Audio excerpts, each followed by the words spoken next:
Been asked to talk a little bit about some of the ideas I got from reading Dee Fink's book, Creating Significant Learning Experiences. A few months ago, I participated in a reading group and we read that book. Then over the holidays, I had the opportunity to take an online class. And it has given me some great ideas which I've implemented in some of my classes. And I've actually taken one of my courses and redesigned it using Dee Fink's model. So I'm going to talk a little bit about that model today.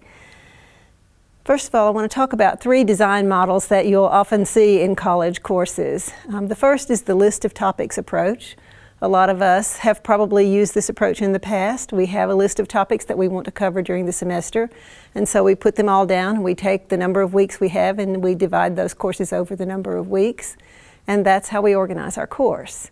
Similarly, a lot of courses are designed around the list of activities approach. These are the activities that we need to have done during our class, and so we order them from beginning to end, and that's how we organize our course. Dee Fink's model uses a pedagogical technique called backward design. That's something that you might be familiar with. But basically you begin at the end thinking about the outcome. What do I want my students to know when this class is over? And then you go backward to think, what kinds of learning experiences can I create so that my students will learn and retain the information that I want them to get from the course. Backward design looks kind of like this. We start with what should students take away from the course. And then a lot of models would say from that you go right to the learning activities that you're going to do, but Dee Fink suggests that you go then to assessment. So if I know what I want my students to take away from the course, then what are they going to have to do to demonstrate that to me? What kinds of assessment am I going to use? And only after that's determined, then do you look back at what are the learning activities and experiences that will lead them to that level of preparedness for the assessments. This chart is a chart of key components in the Dee Fink model. And the main components are those 3 areas that you see in the circles there: learning goals, feedback and assessment, teaching and learning activities, which we've already talked about. Also, in designing the course, Dee Fink asks you to look at the situational factors that may affect your class. So this is some steps that you would use in designing a course. First, identify the factors that might impact the course. Factors involving the students and the teacher, the classroom, expectations for the course, and then establish your learning goals. What do you want students to know after they complete the course? The next step is to look at assessment. How will you assess students to determine if they're meeting your goals? And then design the teaching and learning experiences that will lead them to that point. And finally, looking at the course to make sure all of these elements are integrated together. Let's talk about situational factors first. What are the situational factors that affect a class that you're teaching? The specific content of the course, the general context of the learning situation, the nature of the subject, and then characteristics of the learners and characteristics of the teacher. So before you do anything, you sit down and you think about these different factors. And I listed some at the bottom, some of the things that you might ask yourself. For example, there's a big difference in how you teach a class with 10 students or a class with 150 students. There may be a difference in the outcome goals that you set for those classes. How the room is arranged. Are there tables or are there desks in the room that you can move around for small group collaborative activities? What are the expectations of your department or of the college or of the community for this course? Are there certain requirements that are set above your head you don't have a choice about? How long are the class meetings? How frequently does the class meet? How will the class be delivered? Is it an online course? Is it a face-to-face class or some combination of that? And so on. Looking at all of those elements first. And this is a list that I created for my English 300 class. That's the class I redesigned. So you can look at these and see some of the expectations that I had for my class and that other people had for my class. It's the introductory course for our major. And so one of the challenges of that class is that it includes students who are going into writing, education, and those who are purely literature majors. And so the course has to appeal to students with some fairly different interest. It's a writing intensive class, limited to 25 students, that meets twice a week and has English 110 as a prerequisite.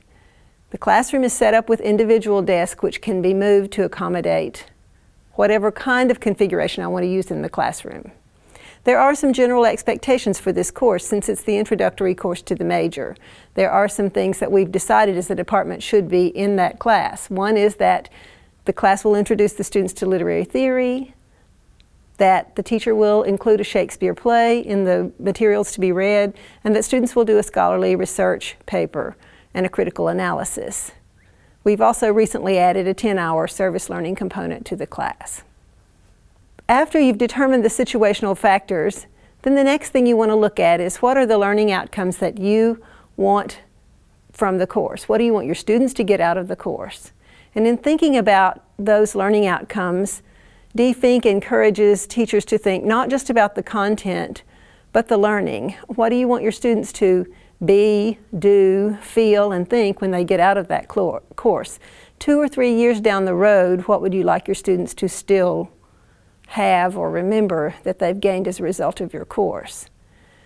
We're going to talk in a minute about Fink's taxonomy, which is a little different way of looking at those things that we value in education. For many, many years, we've talked about Bloom's taxonomy, and we've used Bloom's taxonomy in designing lessons and assessments and assignments for students. And while that is certainly a valuable tool, we especially focus on those higher levels of learning. But DFINC adds the whole left side of that diagram you see up there, some new components to think about in designing your course. So of course foundational knowledge and application and integration are important parts of the learning.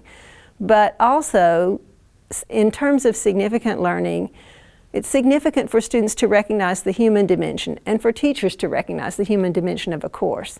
That in addition to learning subject matter, learning material, learning content, students also need to learn about themselves and about other people in a class. And when they relate that to their own lives, to the lives of people around them, to the world they live in, that meaning becomes more significant for them.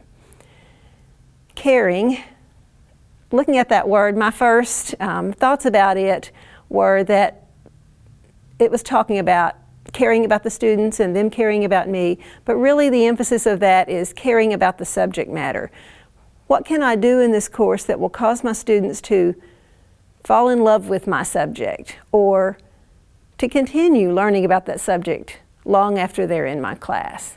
And then finally, learning how to learn. This is something that I hadn't really thought a lot about until I took this class. That is, there are many things that our students do, tasks in the classroom, that we assign to them. And of course, as an English teacher, I often teach my students how to write a research paper, how to find sources, how to document. But I took that and applied it into an upper level class I teach in literary theory. In that class, I asked my students to read primary theorists. This semester, for the first time, I took that first article into class with me, printed out, and I went through it with the students and helped them to understand how to read a difficult piece of prose like that, how to highlight and annotate, how to pick out key terms, and figure out what a theorist is saying when sometimes it's very difficult to comprehend on a quick reading. We talked about slowing down and reading in a different way than we read when we're just reading quickly for information. After looking at that taxonomy, then in the course that I was taking, they asked us to start with this, a big dream. Think about the class that you're going to redesign and allow yourself to dream a little bit. Think about your students, your class, and in the best of all possible worlds, what would you like your students to know or be able to do 5 years from now? And so these were my big dreams for my English 300 class. I wanted my students to love reading and writing and value literature. I wanted them to actually see the value of research and be able to use it to enhance their own knowledge and to grow in their knowledge of the world. I wanted them to be able to locate good scholarly sources for research and to be able to evaluate these well. I wanted them to read and write insightfully about literature. And I wanted them to recognize that their words have the power to change the world around them and to use their words effectively and well. So going from that then the next step is to transform those big dreams into something a little more realistic called learning outcomes. All right, this is what I hope somehow in the perfect world my students get out of this class. Now let's go back to Fink's taxonomy and let's take each of those areas and design, here's the learning outcome. This is what I want in terms of foundational knowledge. I want this outcome for my students. When we complete the unit on literary theory, I want my students to remember the key terms and theorists and key concepts and be able to write about those effectively, and so on. For each area, then, I developed my learning outcomes that I wanted for my students as a result of this course. That's the first step, is determining the outcomes, and it's very important that those outcomes are comprehensive and well considered, because that's going to shape the way you design your course. The next step then, after looking at the learning outcomes, is to look at the very end of the course, and that is feedback and assessment. So if these are the outcomes I want for my students, how am I going to assess whether or not they've achieved those outcomes? What will the students do to demonstrate this?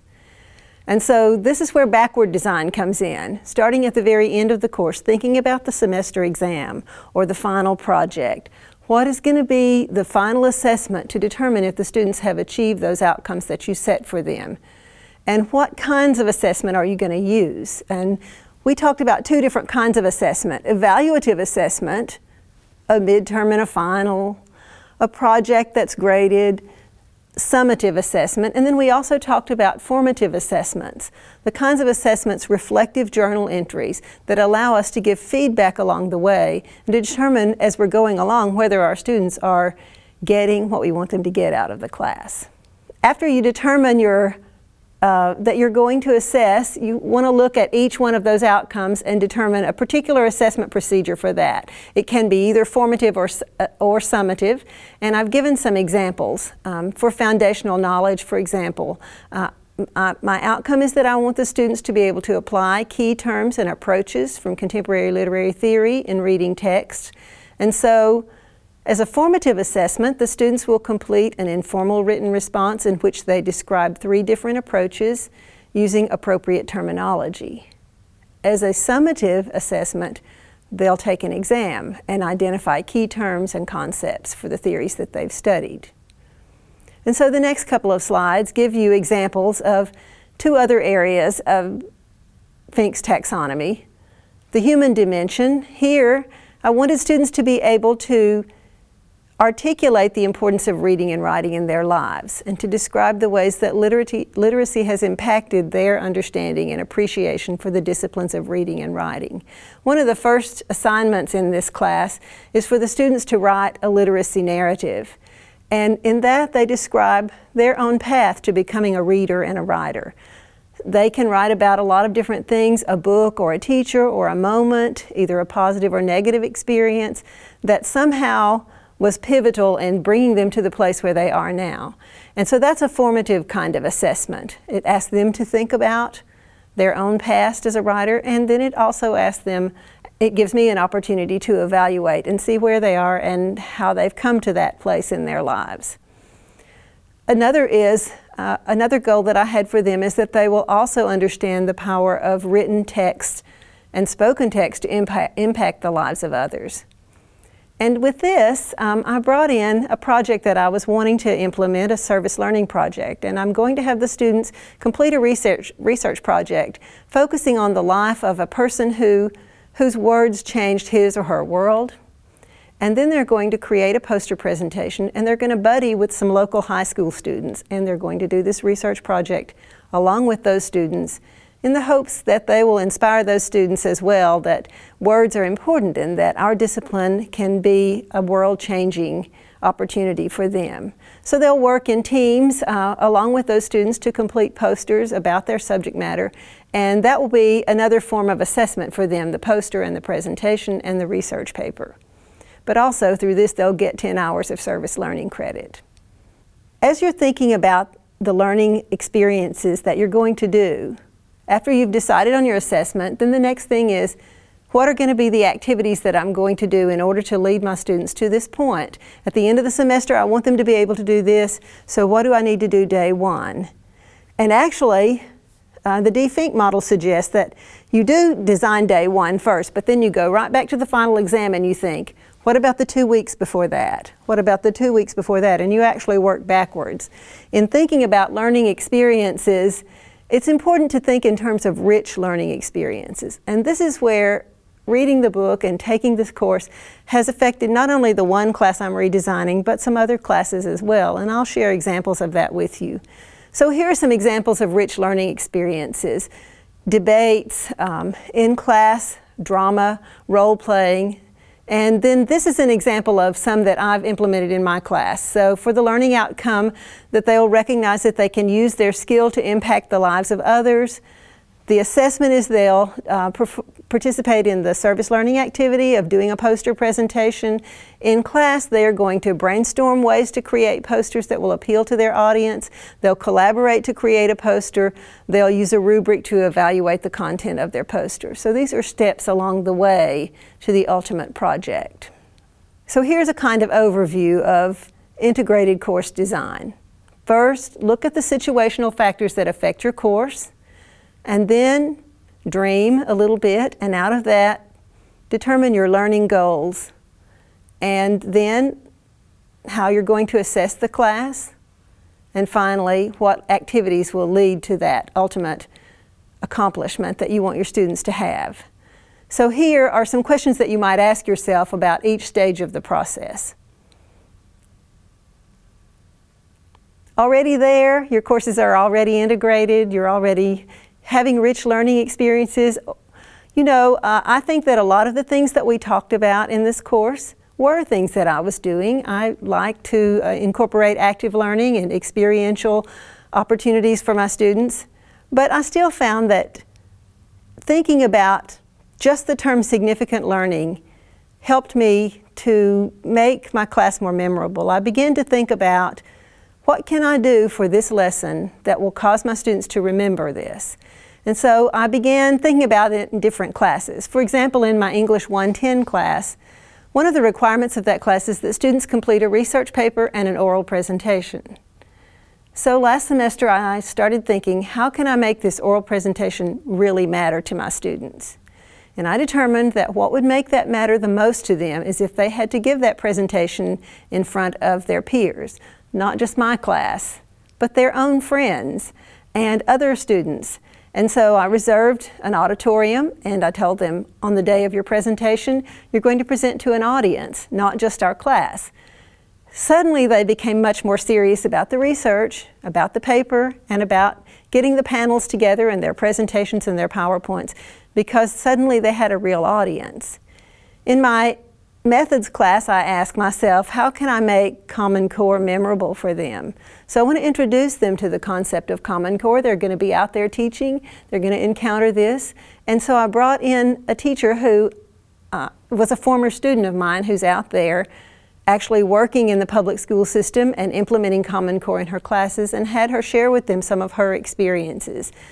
Particularly because this is a student who's been here fairly recently, they could identify with the student, but also very much it brought the idea of Common Core and what it's going to be like out there in the classroom home to them. In my English 300 class this semester, I've implemented some meaningful assignments already, and I'm hoping to incorporate some others. We started the very first day with this quote from Malala: "Let us remember, one book, one pen, one child, and one teacher can change the world." And I used that quote and a little bit of Malala's Nobel Prize speech to introduce the project to them, to introduce the idea that words can change the world. And then I asked them to begin brainstorming people whose words have changed the world. And from that, they'll choose their project, and then we'll go forward with that. The last thing I want to share with you is a service learning project that I did last semester in my English 315 class. And this was inspired by the thought of significant learning, by the fact that for quite a few years I've wanted to incorporate service learning in my English 315 class. That is my young adult literature class. It's required for teacher education majors in the English Ed major and also in the middle grades major. So I thought, what a perfect place to incorporate service learning. And I knew I wanted it to somehow connect them with high school and middle school students, but I didn't know how. And so last semester I was driving actually past the comm building one day and thinking about that, and suddenly it occurred to me, wow, there are a lot of great films that came out this summer that were young adult novels that had been made into films. Why don't I choose one of those and have my students do a film night for local high school students? One of the objectives of that class that is expected for me is to talk to them about film and have them learn to critique films and talk about how to use them in the classroom. And so this provides a significant learning experience for my students because they're interacting with the students they're going to be teaching or the level of students they're going to be teaching. They're also achieving one of the objectives of my class. They're talking about film. They're seeing how it's used in the classroom or with students. And they met and created their own discussion questions to use with the students. We prepared refreshments. We invited the students. We had about 70 or 80 students from different schools in the area who came and participated, and 15 of our students who conducted discussions with them after the film. So we watched the film, and then afterward we had the discussion with the students.